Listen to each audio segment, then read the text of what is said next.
Welcome, amazing agents and investors from across the country. Today is Wednesday, October 16th, 2019, and this is our slightly postponed role play for the month. It's role play number 47. We usually do this the first Wednesday of the month, and thank you all for your patience. We had a planning session, and we're getting started a couple weeks. We're going to call this our Halloween edition. I love the ad you sent out. Don't be afraid to prospect on the call today, and we'll try to treat you with a good answer. How's that? I like the little meme you sent out, though. That was clever, Chad. We do have 3 in the queue now. We got plenty of room for more. Chad, anything you want to say before we get started? The content's all cat. That was hers. So, but no, the content is all cat. The image you're talking about, Kat made that. Oh, nice job, Kat. That was really cool. Very impressive. Yeah. I liked it. I'll just simply only do these once a month. For anyone who's new, if this is your first role play call, we do a good job of archiving everything that we do for your benefit. So if you have not been on one of these calls before and you get value from it, you can find them if you go to alltheleads.com/CCVA, so conference call video archive, so alltheleads.com/CCVA. That'll take you to the conference call video archive for every call we do, so the mastermind calls, the role play calls. And Kat does a really good job at breaking, at time stamping these, so you can jump to a specific, role play on a specific objection or situation as you go back through those. So this is, the 47th month that we've done these. So you have basically 47 hours of role play training at your disposal. And the other thing I'll mention is something I always remember to mention in Mastery, but not often enough. So a lot of our Mastery students will, jump into our Facebook groups and find role play partners. And I think it's worth mentioning here, that All the Leads Mastermind is our closed Facebook group. And that's something, that's one of the things I'm most proud of in our company, because how quickly you guys step up and help each other and partner up. So if you are feeling stuck and you don't have a role play partner in your market or in your office, remember you can always go to All the Leads Mastermind on Facebook and just raise your hand and say, hey guys, I've got a role play block this time on this day at this time. Who can join me? And I don't know that anyone's ever not found a role play partner to sharpen their skill set. So that group is there for your benefit. We're almost 7,000 strong now. So if you don't feel like your language is where it should be, if you're ready to go to the next level, we'll continue to do these calls every month as we have. But you can always get with other people that are at the same or a similar stage to where you are in getting this in their business, and role play every day of the month instead of just one. There you go. Excellent. All right. Well, we've got 4 in the queue. Again, we've got plenty of room for more. Don't be shy. Just hit *6 and then hit 1. We'll probably turn the queue off at about 2:30 Eastern, about 25 minutes, to make sure everybody has a chance to participate. So get in there early. Don't wait until the end. And the first person up this week is phone number ending in 9616. You're up first. Hello there. Hi, Chad. This is Minal, and I'm calling from Chicago. I've been doing a few cold calls, and most of them do go to voicemail, but the ones that seem somewhat receptive so far, the common thing that I'm getting is, and maybe it's me, I'm not being, I want to say maybe aggressive enough, but they'll give me, somewhat of an okay, and they'll be like, well, right now we've got everything, but when it comes to the house sales, we just need a little bit of time. Why don't you give us a call back in about a week? Or why don't you give us a call back in about a month when we are ready to decide what we want to do? And by then, all the assets and debts will be settled. But yes, I mean, they're giving me another, basically pushing it down the line when they're ready to talk about that, because they're already handling the other stuff, like the estate sales and whatnot. So that's a common objection that, or I don't want to even call it objection, but, the common positive response I'm getting. So, I would like to be able to kind of handle that and maybe even get, a date on the calendar, or if I should not do that, maybe follow up or get an email and give them, how would you handle that is my question. Sure. Before we jump into role play, I want to kind of dissect that because it is common. I had a pretty long conversation yesterday. With one of our subscribers, we were pulling apart deal by deal as he prospected. He's like, okay, so here's what happened on this one, and here's what happened on this one. And the same thing was happening to him. He was getting in rapport with the personal representative, and they were always finding something to defer to. So call me back when I get the house cleaned out. Call me back in a week after I've talked to my family. Call me back here and there. And my immediate question to him, can you guess what it was? Why? I'm sorry? Oh. Like my immediate question to him is, why? Like if someone says, can you call me back in 2 weeks? In the back of my mind, I want to know what is driving this behavior. What is causing procrastination? It's usually based in fear and even mild fear, just getting out of their comfort zone.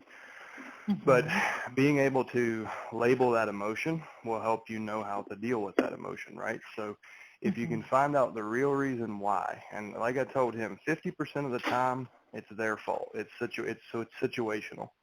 The other 50% of the time it's your fault because you're not, and that's being generous. But what I mean by that is there's times, I call it probate quicksand, where people, they know what needs to be done. They know that it's their responsibility. They know they should have already done it. But it's just way more comfortable to act like it's not happening, right? Just for another week, I can be in this safety zone. So in that scenario, the carrying cost for the property was $3,000 a month, and they wanted them to call them back in late November. So you've got $6,000 in carrying cost, and who knows if we're at the top of the market in LA?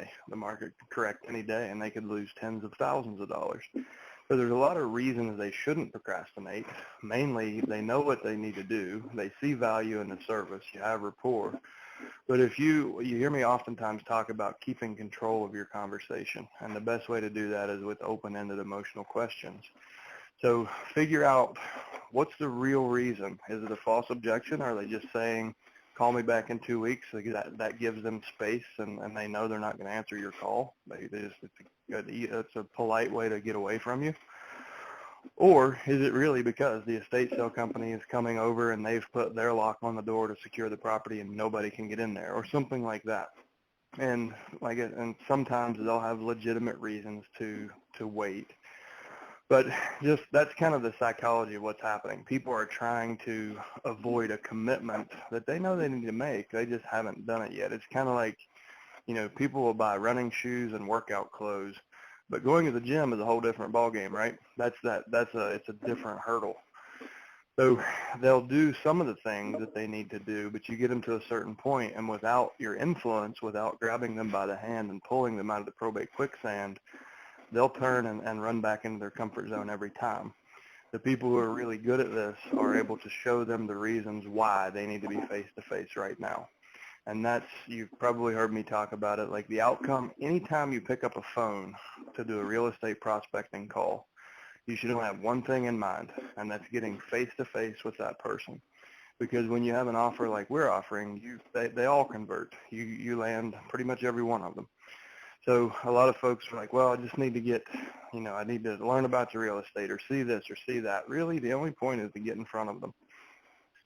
So we can jump into role play, and I'll kind of point out take it whatever direction you would like.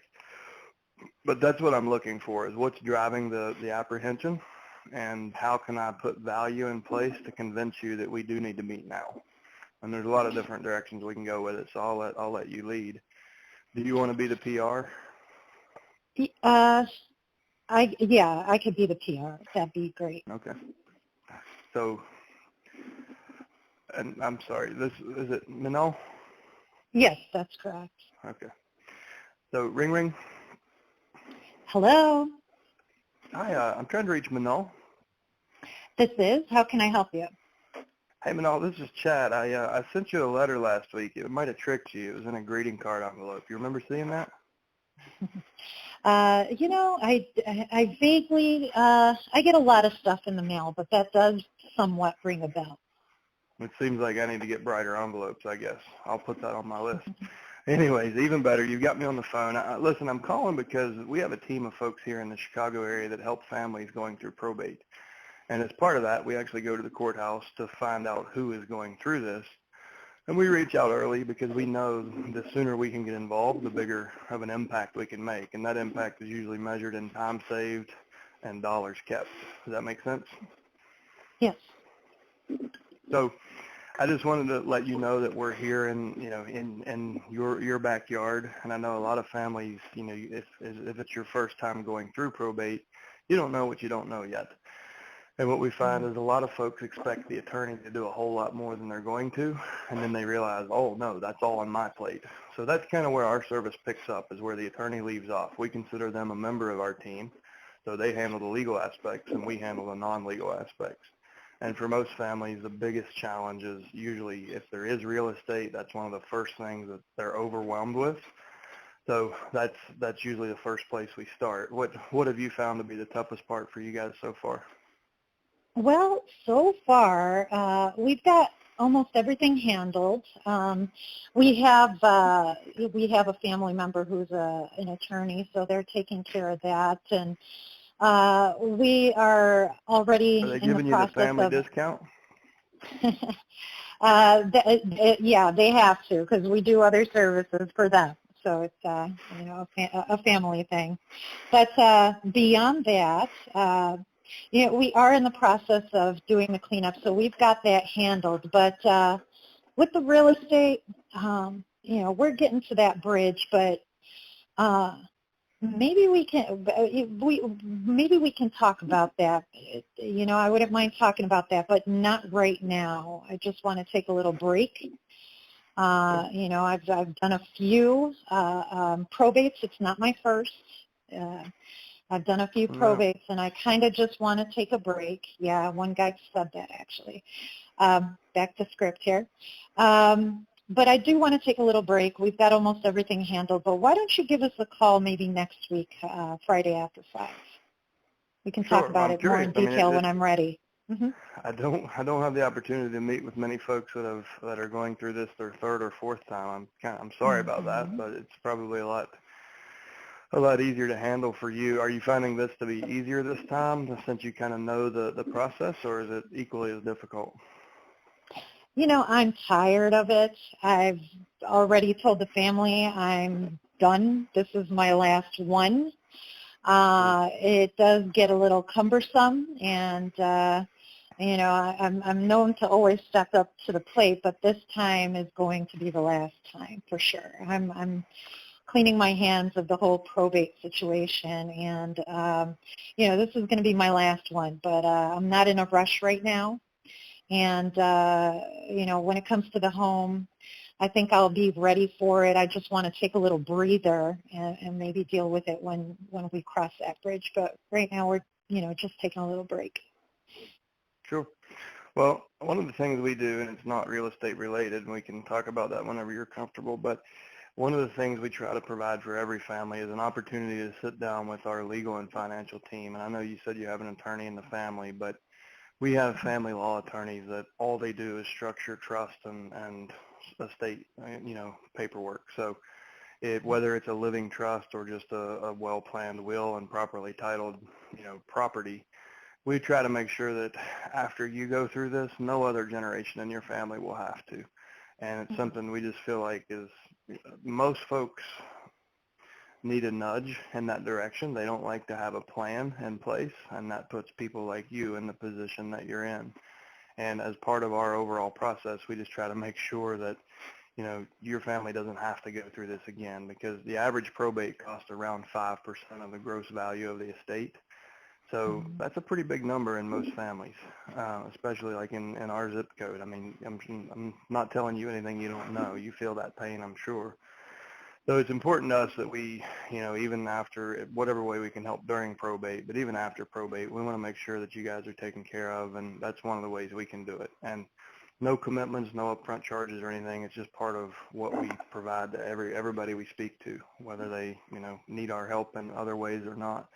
So is that something like when this is all said and done, would you like to at least have that opportunity to kind of look at what it might look like to have an estate plan that's a fraction of the cost of probate? It sounds like it makes sense. Yeah. The other thing I want to talk to you about, because it's a common choke point for a lot of folks, and it sounds like you guys are already deep into it, but tell me about the personal property. I mean, you've started cleaning the home out. Have you sold the valuable property, or do you need help with any of that? Is there any special items that you're not real sure on the value? We do have a pretty good company that deals with estate sales that has appraisers as a part of their group, and that is being dealt with. But yeah, we definitely have that taken care of. But with the home, that's something that we still have not crossed the bridge with yet. Mm-hmm. Sure. And is your estate sale company taking care of after the sale? Are they handling donations and clean out? Like, do you have that solved? Yes, they're pretty much a one-stop shop in that regard. That's great. That's really rare. How'd you find them? We went on to ASOL, and a good guy named Chad had recommended it, asol.com, and they're definitely accredited by the state. Good ethics and good standards is what they have here in their business cards. So, yeah, they handle it all. It's just they don't handle the legal and they don't handle the home. So. Right.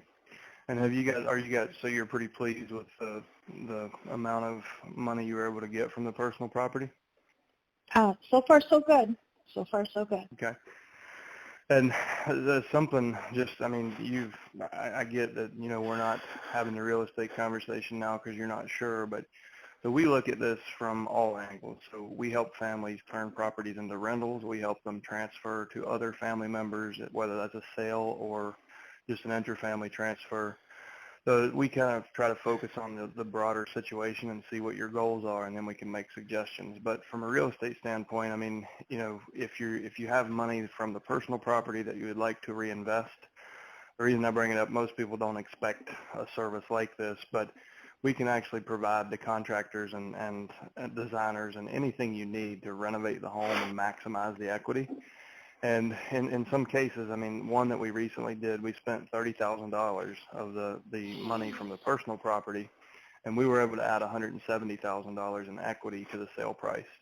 So it made a significant difference to the family and as far as the money they were going to receive. So is that something, have you guys considered that? Is it something that you might, if you do intend to sell, do you think maybe you would want to do to fix the home up? And I guess for most families, it comes down to what's most important. Is getting the most amount of equity for the estate most important, or is getting it done in a faster time frame? Is that more important?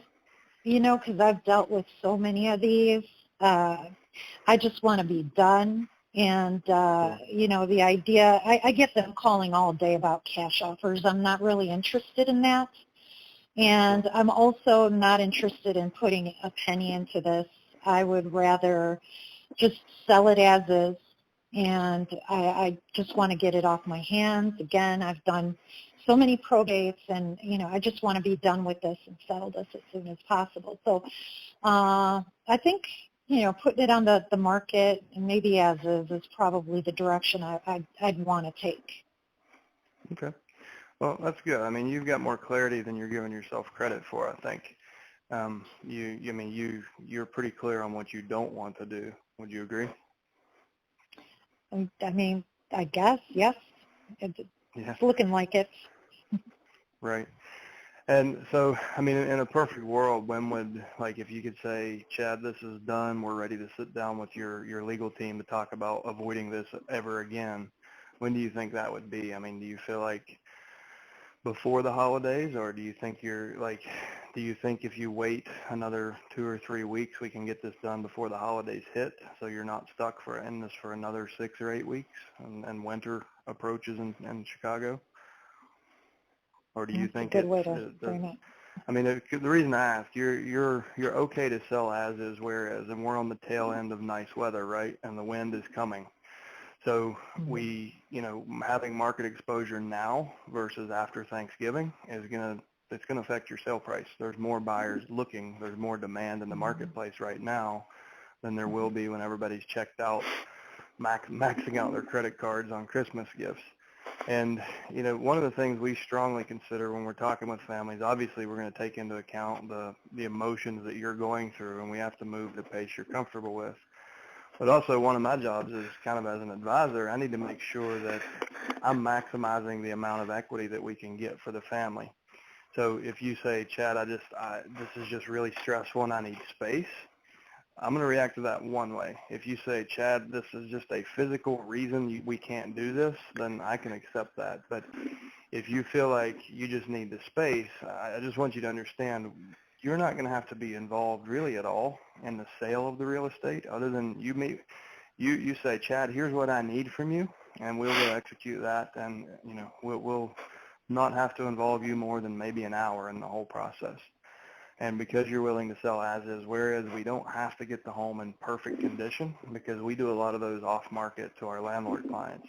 They're not going to be the guys making you the 50 or 60 cent on the dollar offer. They're going to be somewhere between 80 and 90 cents on the dollar, because they have no contingencies. They're taking a risk, but they can pay a higher price because they get a return on a monthly basis. Does that make sense? Somewhat. I mean, do I need to take a loan out on this, or they get paid at the end is what you're saying? No loan. I mean, it's really just going to be a conventional transaction, but we have a list of cash buyers here in town that we've personally vetted. Okay. And a lot of times what we'll do, just to keep the stress level down, we can even keep the property off of MLS, which is counterintuitive. Some folks think, why would you ever do that? But with savvy investors, it's hard to find deals right now. We're at the top of a market cycle. So they will actually pay a premium to know that they're not competing with, 1,000 other people. They're part of a small group, and we can keep it off market for 3 days or 4 days, whatever you're comfortable with. Run it through those guys, and typically what we're going to get is, a full price or above cash offer with no contingencies and a heavy earnest money deposit. So you don't have a whole lot of risk at all. And we can do this in a matter of usually, ratify a contract in a matter of days and close within 30 days on an as-is. If, if we miss the mark and we don't find the right buyer in that, then we can go to the MLS as is, where is, and expose it to the broader marketplace. But a lot of times it keeps the stress level low if we basically, as long as you're comfortable with it, obviously, if we limit the market exposure, we can get more competitive, savvy investors to, that need to spend money before the end of the year for tax purposes. That's probably our most likely buyer for this. So, I mean, if I could show you a way that before Thanksgiving you could have this all off of your plate, and all that equity could be in the estate's bank account, so you could settle liabilities, do you see where that might be better than doing this after Christmas? Absolutely. So I know you've got a good handle on this, and this is going to be your choice. So the best thing I can do for you right now is offer my time this week. I've got a spot on Friday around 4 p.m. I could meet, take a look at the property, give you specifics on, I just kind of showed you the broad strokes, but I can show you exactly how I think you should best position yourself based on the time frame, like coming into the holidays and bad weather. And it sounds like you're a lot more prepared than you really think. You need some space mentally, right? Is that fair? Like you just kind of need some emotional space to just not have that much responsibility for a bit? Pretty much, because it's just been run, and right. We've gotten to a pretty good point where we're at, and just taking a small break. But I mean, I'm interested in hearing those options that you just provided. I haven't heard any of the other brokers or realtors or anybody else really offering that that option or even discussing the details of it. Sure. But yes, and it seems like if we can show you a way that we can meet all your goals, and mainly with the biggest goal being just relieving the stress from you, taking the pressure off of you, but the secondary goal being maximizing the price. It seems like if we can hit those two goals, then the timing's not as important as just getting it done. Is that right? Sounds about right. That's what I'm looking for. So would Friday at 3 be a good time to go to meet and take a look at the place? Well, I do have a spouse that I would like to have present. So, can we bump it back to maybe 5 o'clock? Sure. That's something. Do you have that availability? Make sure at 5 o'clock? Yes. Yes, I do. Okay, great. So we'll do it at 5. And who do you feel like, is there anyone else you feel like should be part of the discussion other than your spouse? It's just basically us two. So. Okay. Yeah, we want to make sure, because I know that if you leave people out, that can compound, it can make even more stress for you. So it's really important that we get everybody there that will be affected by the decisions in case we make any. So anyone that, if you think, well, I guess Cousin Sally maybe should be there, then feel free to invite whomever it is that you think, should be included in the conversation. That's important to us too. Okay. We'll definitely keep So I've got you on the calendar for Friday at 5. Have you got just a couple minutes? I'm going to do a couple hours of homework so I can, at least get a rough estimate of value before I get there. Can I ask you a few questions about the property itself? Sure. All right, and we'll break script. Now, okay. I took the long way around with you because I couldn't tell I couldn't tell what was holding you back. And what I ultimately got from you is you just needed emotional space. You're overwhelmed, and that's common. I've never been on the phone with someone who's been through probate 4 times. I think 2 is the most. Mm-hmm. But other than that, I mean, that's realistic. Like I very carefully kept you engaged. You put me off, I think 3 or 4 times, saying we're not ready to talk about real estate. Come back in 2 weeks or come back here. And I found ways to layer value just to keep the conversation going, showing you examples of how we go above and beyond. And I was purposely staying away from the real estate conversation, knowing that I could very quickly get us back into it with one question. So, and something you said is, well, we didn't expect this, a real estate company to offer anything like this. And that's a good thing. That means that you're seeing the differentiation I'm trying to show you. But what I was getting at, I was trying to get you to say that's right. And when I say, it sounds like if I can hit your primary and secondary goal, then the timing isn't that important. Is that right? And you didn't quite say that's right, but you gave me the affirmation I was looking for. So that is where I got the listing. Now I still have to show up and do paperwork, but that point right there is where you turned. And it happens in real life. It's amazing to me how real role plays are, and it's basically the exact same techniques. And especially when people who have been on the phones and have heard this under live fire, a lot of times you'll throw things at me that you've already heard, and you'll react the way they would if I would have been on the phone at that time. So that's kind of the technique I was using. I was giving you space because I realized that's what you needed. I wanted to find out why. Really, for me, like my interpretation of that, you just needed space because of the stress you were under. So I need to identify that. So she is stressed out. So I can label that and say, it seems like you're really stressed out. What if I could take all that away from you? And then I become the solution to your biggest problem. And then I can get back to the point of real estate and say, okay, well, assuming you had no stress, what if I could meet your primary and secondary goals? Would you be ready? And then we found out that you were. So that's pretty realistic. Like I said, there's a million ways that conversation can go, but that's why I try to take time to explain what it is I'm doing, which is way more important than what it is I'm saying. Mm-hmm. Okay. That makes sense. The one thing is, you know, I mean, is it a good idea to throw out and start talking to them, like what we can offer them, the you know, the cards that we can lay out in front of them with the renovations and then the options of selling as is, and, you know, the pros and cons of both, or all three actually, or as many as that are offered? I mean, is that something that would be a good hook for them, or is it not recommended to have those conversations, or are you looking for certain cues in order to have that kind of conversation? That's a good question. Good. And if you go back into our role play, the first hook I tried on you was clean out, because it's not common for an estate sale company to do full service. A lot of times you'll have to use an estate sale company, then a clean out crew, then a cleaning, and then a cleaning company. It's not often you find a full service estate sale company that will deliver the home broom swept and ready to be sold. So that was the first pass I took it. That's awesome. That's the second one I've ever heard of, by the way. Yeah. My first pass at you was to find out how much stress that was causing you and what need you had that you might not know to directly tell me about, but that's what I was trying to uncover.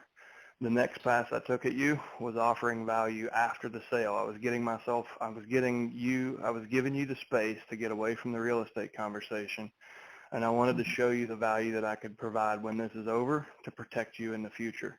So I went and I talked about my estate planning attorney, and I showed you that was another service. That's also a way for me to differentiate myself, because if you told me you've already been on the phone with the investors offering, you know, a wholesale price, and I really wanted to show you that I was different. So I chose a few examples, and then I found my way back into the conversation with strategic questions. But so you kind of have to use your discretion, like, you know, get a read on the conversation and what's bothering the person, or like what do you think might be their biggest problem, and then throw some examples out. I probably never use the same two twice, because I'm trying to customize this. Like I'm paying attention to, you know, your tone of voice, the way you react, how you answer my questions, what level. I'm trying to gauge your level of stress and see where that's coming from.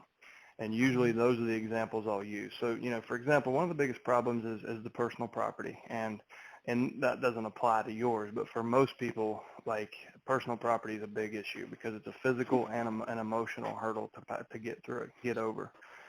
So if you can pinpoint the source of their fear or pain or apprehension or procrastination, then you can use those examples, because they're going to be very relevant. So if somebody is, you know, if they just lost their dad and their mom passed away 20 years ago, they don't need to know that you have a social worker on your team or a nursing home or a senior moving company. It's irrelevant to them. So you wouldn't want to use the same examples for them as you would someone in a surviving spouse situation that just lost half of their income and they can't care for a 5,000 square foot house any longer. Then you want to use those other examples, like we have social workers, nursing home contacts, you know, senior moving companies, storage facilities, property managers, all things that can help in their situation and will match up to their pain points. So you can, I think it's always good to demonstrate some of the things that you can do, because it differentiates you and shows that you're providing value first. But I would be careful of using the same ones every time. Try to tailor them to the situation. Okay. Sounds fair. I mean, good one. Very thorough. This can seem like, if this is your first role play call, guys, I mean, this can seem overly complicated, and I try to be as thorough as I can. This really isn't as complicated as it sounds if it's your first time hearing it. I'm just trying to break apart the techniques that I'm using to keep us on track. These are really simple 5 to 10 minute conversations most of the time, and they're very smooth. It's just in a teaching format. I find that sometimes people are like, oh my gosh, I could never do that. But it's really not that hard. Anyone on here can. If I learned it, you sure as heck can.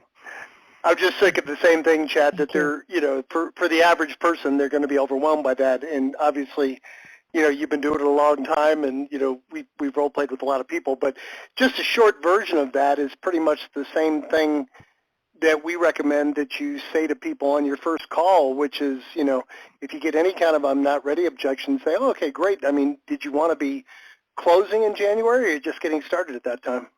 That's a really good short version, and you could transition into the reason I ask is, because this is prime market time right now to get the house sold, and we don't need to wait until the probate's, just like we don't need to wait till the probate's done. We don't need to, wait to get started marketing it, so did you really want to be closing in the, in the next couple months, or are you okay hanging on to the house till next year? That's a short version of everything you just said that people can kind of remember and internalize. And it's a good question. You're giving them multiple options, and almost nobody really wants to wait to get paid. So if that phrasing is a kind of a shorter version to get to where you just got. But that was great. It was very thorough. Did that help? Did you feel like that helped, Minal, in the future? Tremendously, yes. I'm definitely going to listen to that one a few times, but that was excellent. Thank you. Excellent. Thank you so much for stepping up. We have 2 more in the queue, guys, so that was kind of a long one, but we don't have a lot of people in the queue. We got about 80 people on the call. I'm going to leave the queue open for another few minutes. We do have time probably for maybe 1 more person to jump in today, maybe 2. Next up is phone number ending in 7145. You're up next. Hey guys, this is Jason from Texas. I wanted to see how you would handle this. I was making phone calls, and this is kind of what I ran into. The wife, I guess, was the PR for the deceased, and of course, when y'all give the numbers, it kind of goes in descending order of where it goes into possible family members, right?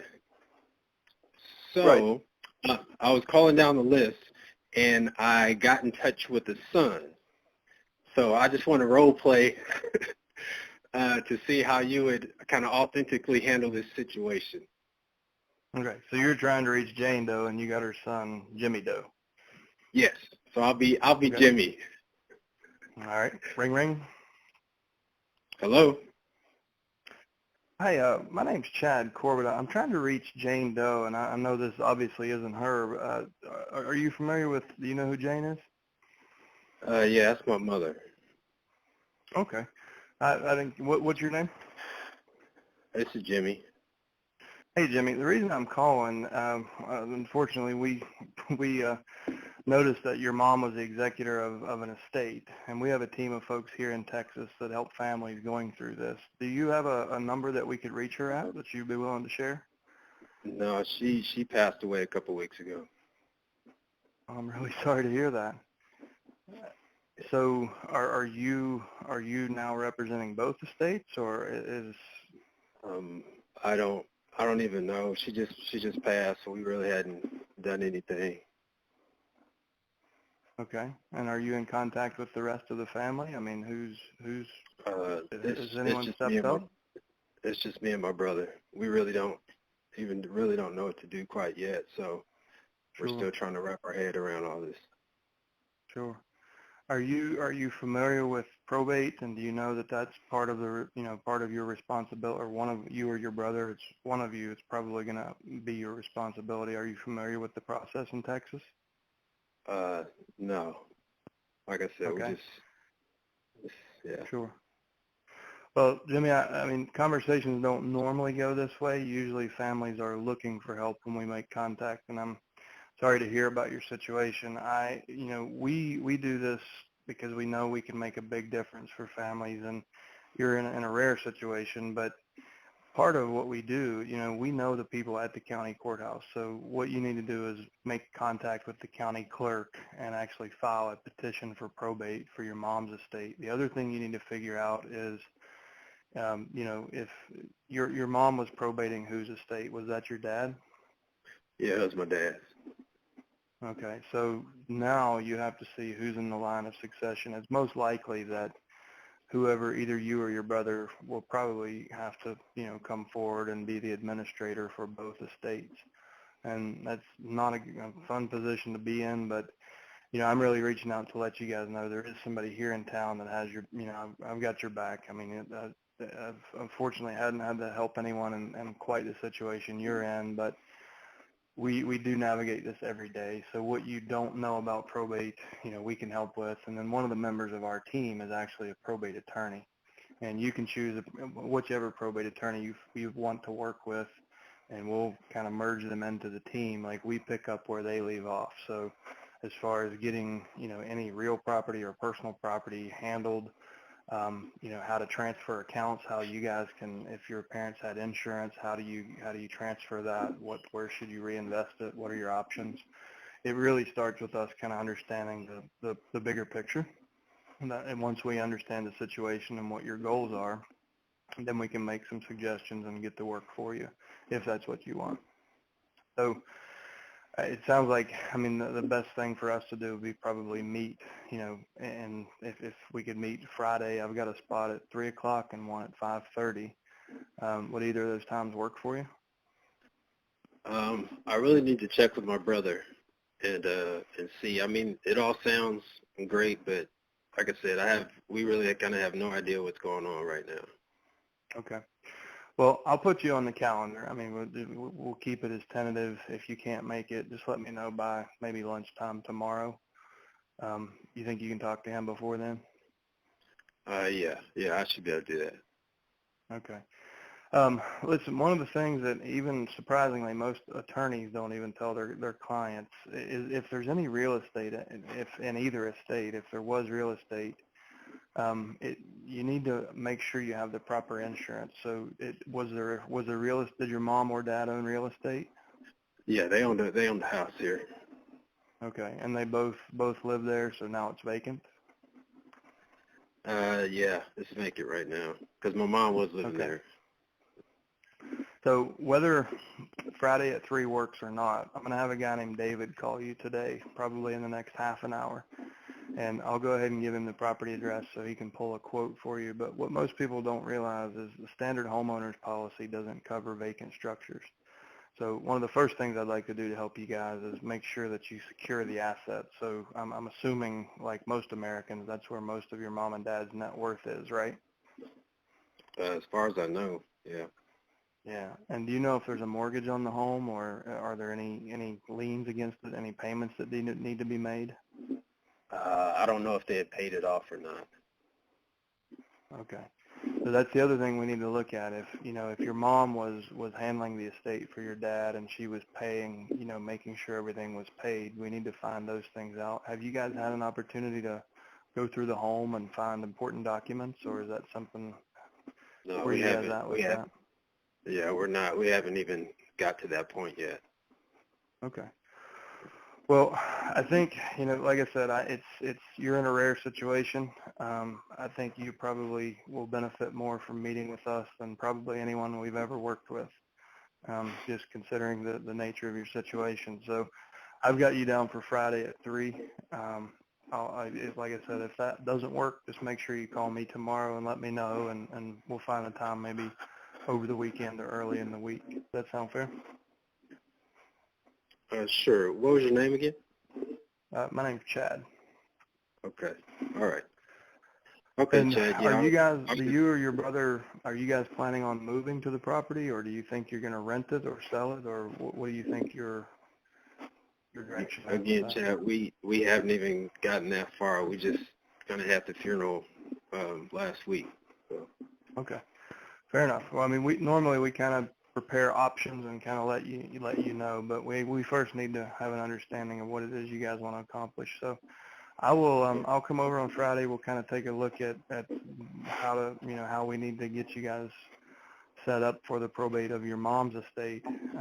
Get you over, and you can sit down with the clerk's name is Kim, and I'll set up an appointment with Kim where you can petition the court for probate, and that'll kind of initiate that process. But what's most important right now is making sure that what's in the estate is protected, because your mom was in the middle of administering estate. You don't know where she was in that process, and now someone else has to step up. And do you feel like that is more likely to be you or your brother? Well, my brother's the older one, and he's fortunately a little more responsible than I am, so it'll probably be him. Okay. Well, I want to make sure that we're all three there together, so we're all, everybody's included in the conversation. So let's just shoot for Friday at 3, and if that doesn't work, let me know tomorrow by lunch, and we'll find a different time. Sound good? Okay. Sounds good. All right, and I'll break. I'm gonna back off of you. Like you're one person that I would give space. I'm not. I'm going to show up, and I'm going to find a way to provide value to you, because most likely at some point you will realize you want to sell the real estate, and you want, and I'll be the the only person you think of, because I'm going to show up. I'm going to make sure you get a vacant insurance policy on the house, so your most valuable asset's covered. I'm going to find anything that you and your brother need guidance on. I'm going to help, even if I have to go to the courthouse with you and introduce you to Kim, the probate clerk. We'll make sure, and I've actually done this with folks, just so everybody knows this is real. It was a kid who lost 3 siblings and his dad in the same year, and he was just devastated. And I literally had to walk him, like hold his hand through the process to get him to do what he needed to do so I could do what I needed to do. And sometimes when it's this close, when people are just emotionally wrecked, but you have a short fuse because there is debt or, there's some urgency, sometimes you just have to do that. And I mean, it's the probate clerk's going to do all the work. You just need to get them there. So that's where I was headed with that. I'll get face-to-face with you. I'll provide you a level of value that you never even expected. I'll show you exactly how to engage in the probate process. And then when your emotions catch up with when your logic catches up with your emotions, and you decide we got to sell this house because we can't pay off all the other bills unless we do, guess who you're going to call first? Yeah, and because it was like a smack in the face, because the only thing I could feel is, man, I'm so sorry, and yeah, that's all I could kind of say, and then just kind of got off the phone with them. But man, I wish I had your number where I could just kind of link you into the calls when I do them. As a third party listening to it, what really struck me is I think 98% of people that are calling him like you did, Jason, are going to have the same reaction. They're going to, whoa, that's terrible. I'll back off and give them space. But one thing Chad said that is so true is there's probably nobody you're ever going to work with that is really going to need your help more. So you're really not doing them a favor backing off. If you can really compassionately, make sure they allow you to help them. I mean, that's a huge service you're providing. It's going to make you feel good about what you're doing, and have testimonials for the future. So, but believe me, I get it why you would feel that way. So, and now, Chad, he should probably just call the guy back and say, I've had some time to think about it, and you probably need my help more than anybody I've ever spoken to, so here's what I can do to help you. Can I come by Friday at 2 and go over what I can do to help you? Yeah, and Jason, feel free. I mean, you're here, you stepped up. You're part of a small group of people who are willing to help families at this level.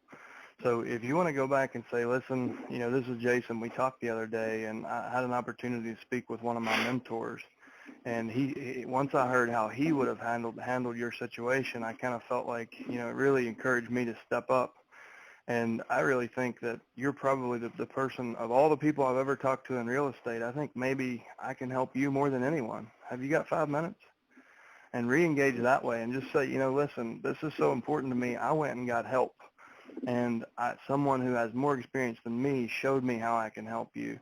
And it's humble, and they'll respect that. But re-enter. Jim's right. Jump right back in there and show them that you can make a difference. Yeah, and I'm gonna go back and listen to this when y'all put it up, and just kind of go back through how you went through the process of leading him to that point. So I appreciate it. Thank you for stepping up. We appreciate you. We only have one more in the queue, guys, but that should take us up nicely to the hour. It looks like last up this week is phone number ending in 5481. Hey, how you doing, guys? Great. Hey. How about you? I'm doing good. I'm doing well, thanks. Hey, Chad, how you doing, man? I just wanted to talk to you, or I guess go through with you about some of the things I've been getting. I get a lot of my contacts at night, so I start to call maybe around that 5 to 8 slot. And a lot of the times when I'm calling, it seems like I'm catching people in the middle of stuff, and they hit me with that a lot. So I'm just trying to get a gauge on how far I should push or whether I should get off the phone.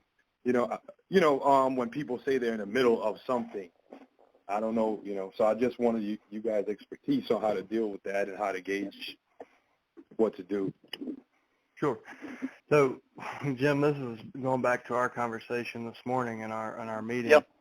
So rather than saying, have I caught you at a good time, it's like, it seems like I might have caught you at a bad time, and then be silent and let them tell you what's going on. So we'll jump in, and you take it wherever you want to, make it, if you want to use one of your recent calls. I actually am doing that because I got that book you guys talked about, the Never Split the Difference. Oh, good. And that was one of the things I got out of there. So that's actually how I open. And unfortunately, a lot of times people will tell me exactly what they're doing. So I'm just wondering, And what's your next move?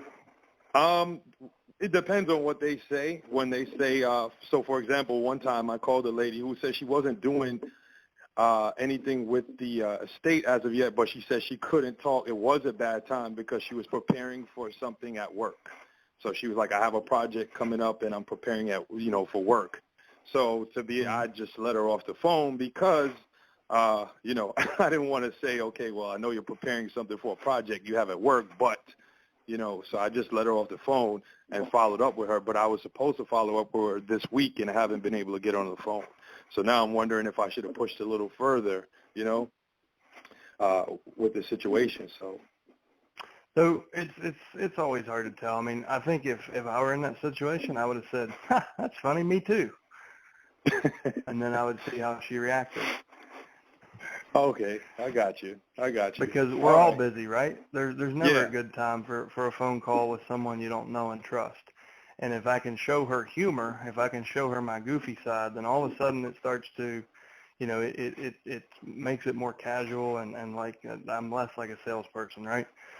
So anything abrupt can be good. Like humor can work well in that situation. Let's just jump into one. You hit me with it, and we'll see where it goes. Okay. I didn't catch your name, man. What's your name? Oh, I'm sorry, guys. My name is Gilbert. Gil. Gilbert. Okay. Yeah.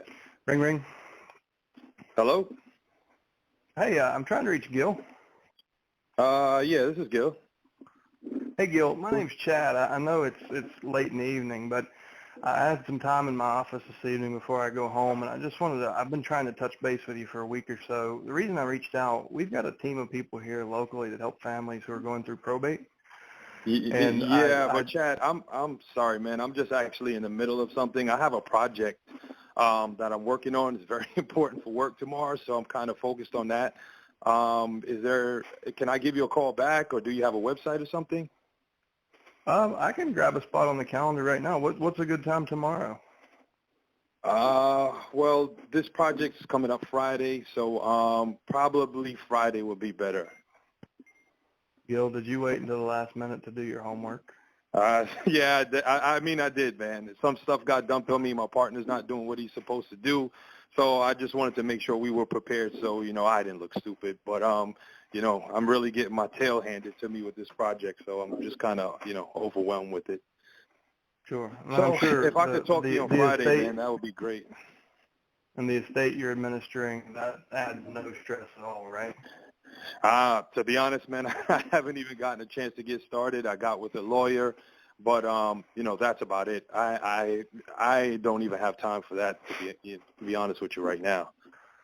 Cool. Well, just to give you an idea and make sure you show up for that spot, what we do is we pick up where the attorney leaves off, and we take care of everything you're not getting done right now. Does that make sense? So you take care of everything like what? Whatever you want us to. So whatever the attorney doesn't do is on whose shoulders? Yours. Right. Okay. And we'll take as much of that as you want us to, or as much as we can. So we help families deal with real estate. We help families get personal property sold. We help families sell classic cars, firearms. It starts with us understanding what your needs are. And it sounds like your needs are to get some space. You need to delegate some of this because you've got a full load already. So it's common for us to help families. We'll arrange an estate sale, make sure all that we get the maximum amount of money. We donate what's left. We take that money, put it into the house if you want. and drive the value of the asset up, and then that way your entire family gets more of your parent, of your heir's legacy, or your legacy. So that is just why I'm calling is, really our service really exists for people like you. You are under a heavy load already, and then you're handed this. And it's probably your first time. It is for most. Is this your first time being an administrator? Yeah, it definitely is, Chad. But I don't know you, and I'm not sure. I'm not sure how comfortable I'm going to feel giving you all that information. Friday. I'm sorry? I said you're getting ahead of yourself. We're going to do that on Friday. What are we going to do on Friday? Well, after you hit your project deadline and knock it out of the park, and you've got some space, we're going to talk. We're going to slow down a little bit, and you're going to ask me questions, and you're going to see that I'm here to help people in the community, and you're going to go, holy smokes, this sounds too good to be true, and then you're really not going to trust me. And then I'm going to show up, and I'm going to show you that everything I talked about is true, and it's free until I do what I promised. So we'll take it one step at a time, but we're about to be best friends. You just don't know it yet. Okay. All right. That sounds good. So what time were you submitting your project on? How about happy hour? Let's do a happy hour at 5:30 on Friday. You can drink beer on your end if you want. I'll definitely be on my end. And we'll just chat about it. All right, man. Sounds good, man. If everything goes good with this project, I'll be much more willing to talk, man. All right. Well, I'm going to get out of your hair. Go finish your homework, and I'll be calling you Friday at 5:30 on this number. Anyone you want to include in the conversation, please let them know. Please invite them, or we'll call them. Once I call you, we can conference them in. Oh, okay. All right. Sounds good, man. I appreciate it. All right, man. Good luck on your project. Thank you. I appreciate it. And we'll break. So I took the casual route with you, and I showed you a little goofy side, and I made a couple jokes because it was obvious you weren't trusting me, and you weren't fully engaged in listening to everything that I had to say. So I walked it back a few steps and made it more fun, and then on Friday I'll do the real work. Okay. Because I'm not going to go through anything with you until I have proper engagement. And I had rapport with you, but I didn't have engagement. It felt like you were looking into your laptop the whole time, right? So until I can get you in that state, I'm just I'll be as casual and unthreatening as possible. And then when we meet in person, or when we talk for real on Friday evening, then I'll dig in and I'll make sure that I have permission, and I'll make sure that you have the quiet space in your mind and in your environment to have this conversation. And if so, then I'll go ahead and move forward like I would in a normal conversation. This one, okay. I was just making sure that you didn't, like, I was kind of verifying some of your stuff and seeing if you were giving me the real story. But that's pretty much how I would have handled it. Okay. All right. Yeah, I mean, just because I get a good amount of that, I mean, they aren't all so serious, but that was one of the situations I got where I pretty much did what you did. I just got off the phone. I mean, maybe I could have made a little bit more jokes, but so I could be more, memorable. But that's pretty much when I got an appointment that I'm actually going to tomorrow, but that was most of the other situations that I've gotten. I haven't gotten an appointment because of things like that. Most of the people I've gotten, I caught at night. So thanks a lot for that. I appreciate it. And the other thing I did, Gil, that I think is worth underscoring is I highlighted your biggest problem. And that's something that, like, I engaged with you. I got enough engagement that I was able to see you're a super busy professional, and you've got people relying on you at work and in the family now.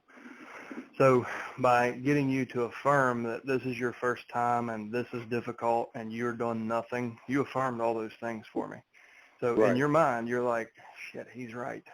Like, I'm not going to be able to do this on my own. So I'm planting seeds for our next conversation by showing you your problem and getting that affirmation. Those are the seeds that I'll plant, and we'll develop those on Friday at 5:30. I'll take you back into that state of mind that you were in today, and I'll remind you, and I'll make you feel that emotion.